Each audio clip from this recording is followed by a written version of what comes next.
বিএনপির চেয়ারপারসনের forensic affair adviser কমিটির সাথে সফররত তুরস্ক ইন্টারন্যাশনাল জুডিশিয়াল ইউনিয়নের একটি 16 সদস্য প্রতিনিধি দলের বৈঠক শুরু হয়েছে।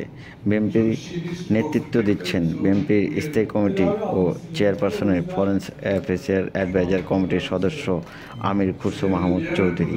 এছাড়াও বিএনপির চেয়ারপারসনের উপদেষ্টা কাউন্সিলর ও চেয়ারপারসনের ফরেন্সিক অ্যাফেয়ার অ্যাডভাইজার কমিটির সদস্য তাইজুল ইসলাম ও বিএনপির সাংগঠনিক সম্পাদক চেয়ারপারসনের পররাষ্ট্র নীতি বিষয় বিশেষ সহযোগী উপদেষ্টা কমিটির সদস্য সাইমা ওবায়েদ, বিএনপি আন্তর্জাতিক সম্পাদক চেয়ারপারসনের উপদেষ্টা বিষয়ক বিশেষ সহযোগী উপদেষ্টা কমিটির সদস্য ব্যারিস্টার নাসিরউদ্দিন ওয়াসিম।